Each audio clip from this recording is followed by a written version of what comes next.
yung babaeng yun! Yes, and for the beautification of our environment. Mabuti pa, sa presinto na kayo magpaliwanag. Ano sa presinto? Ayoko sa presinto! Ayoko sa mga mabaho! Ayoko sa masikip! At lalo-lalo na, ayoko sa rehas! Yes!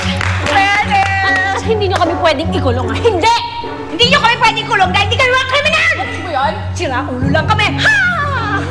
Dahil sa Si Gary, ang anak ko, kumusta? Nasa operating room pa po, hindi po namin alam kung ligtas siya eh. Diyos ko, ang anak ko. Aling Eva, sorry po. Kasi po, dahil po sa akin kaya napahamak si Gary. Iligtas na po yung buhay ko. Huwag ka mag-sorry. Mahal na mahal ka talaga ng anak ko.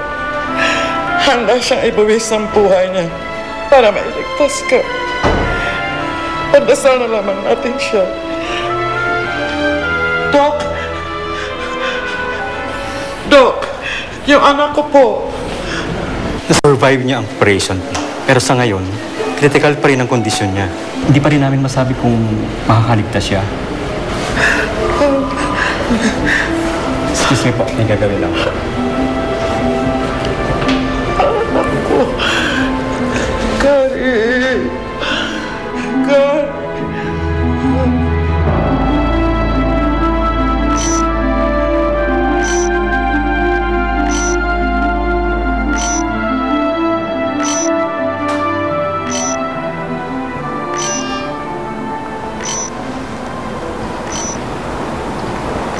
Gary. Carrie, gumising ka na. Hindi mo ko pwedeng iwan. Hindi ko pa nga nasasabi sa'yo eh. Mahal kita. Naririnig mo ba ako? Carrie, mahal na mahal kita.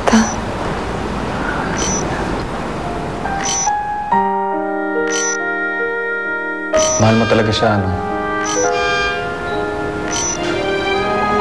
Sayang nga lang at hindi ko man lang nasabi sa kanya. Sasabi mo rin. Sam, sigurado ka ba na ayaw mo nang ituloy yung concert? Martin, ayoko sanang kayong biguin at yung mga bumili ng tickets. Kaya lang, paano ako magko-concert? Hindi ko kayang mag-concert na ganito yung kalagayan ni Gary. Alam mo, alam kong mahirap para sa'yo ito. Pero nakita ko kung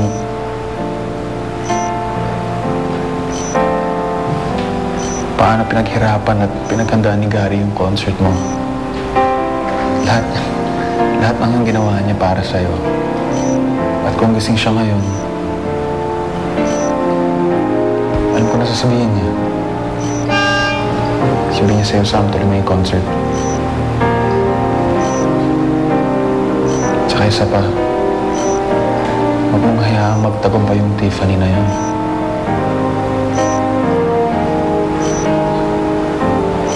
Tuloy mo yung concert. Dedicate mo yung concert kay Gary.